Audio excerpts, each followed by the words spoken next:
Bonjour à toutes et bonjour à tous, et nous voici pour une nouvelle vidéo de comprendre comment marche Internet. Donc dans cette vidéo, nous allons aborder les GIX, donc G-I-X. Vous ne savez peut-être pas ce que c'est, peut-être vous connaissez, vous en avez entendu parler, mais vous ne savez pas de quoi il en retourne. Eh bien, je vous propose de voir tout cela dans cette vidéo.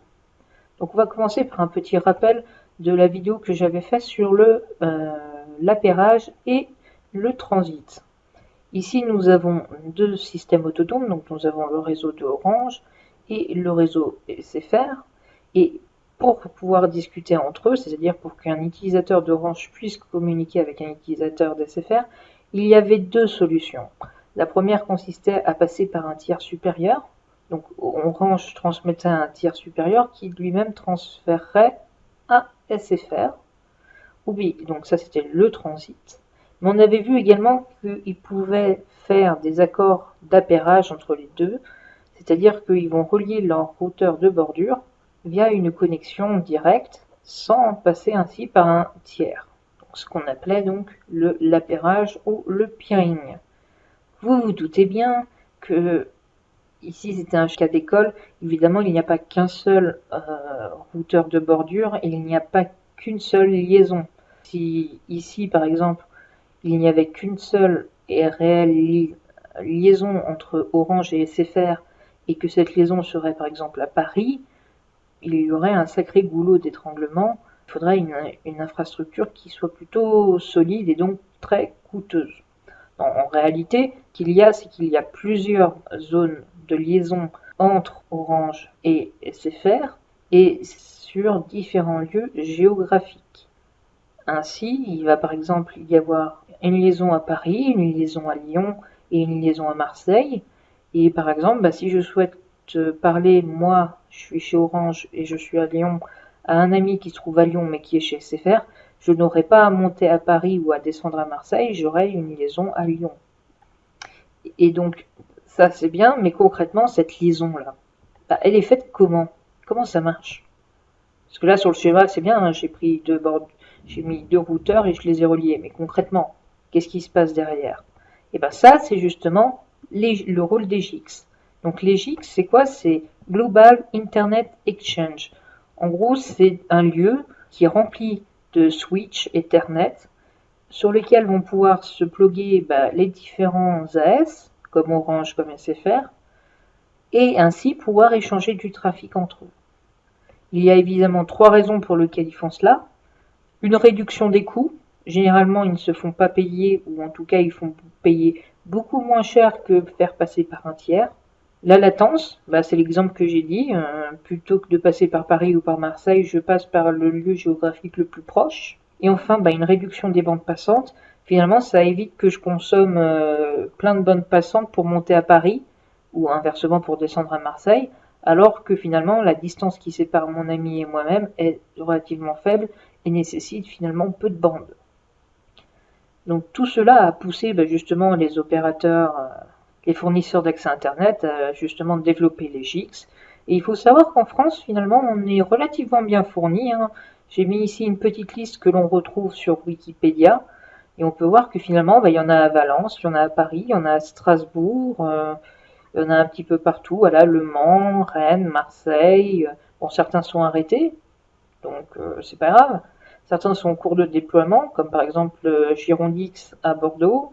Moi, ici à Lyon, j'ai le Lyon X, qui gère également Valence, Strasbourg, Grenoble, Nice et Saint-Étienne. Nous en avons un à Marseille, nous en avons un à Nantes. Donc, enfin, tout ça pour montrer qu'au final, il y en a un petit peu de partout de ces GIX. Et que du coup, en fait, on peut voir qu'il y a beaucoup d'endroits où au final, les opérateurs vont pouvoir se retrouver, communiquer ensemble, sans forcément se joindre à un lieu central. Ça ne sert à rien de monter à Paris. Mieux vaut passer par des centres régionaux qui vont nous permettre de passer d'un réseau à un autre sans se rendre à la capitale. Et c'est justement là le rôle des GIX. Donc en résumé, nous avons ici nos deux AS qui sont reliés par plein de GIX. Par exemple, ici j'ai mis Lyon X, France X, Main X qui est pour Marseille.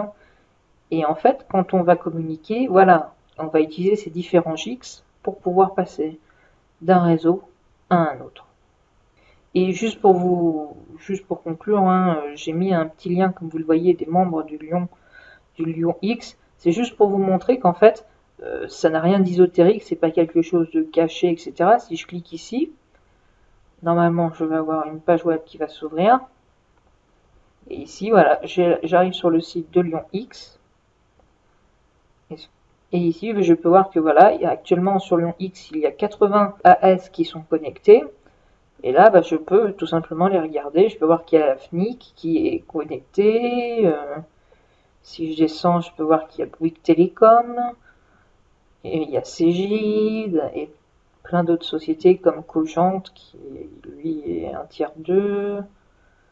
Enfin, je peux monter comme ça. Je peux voir que j'ai le FMI qui est connecté, etc. Tout ça pour dire que voilà, c'est pas un secret. Chez les entreprises, elles arrivent, elles se connectent. La Poste.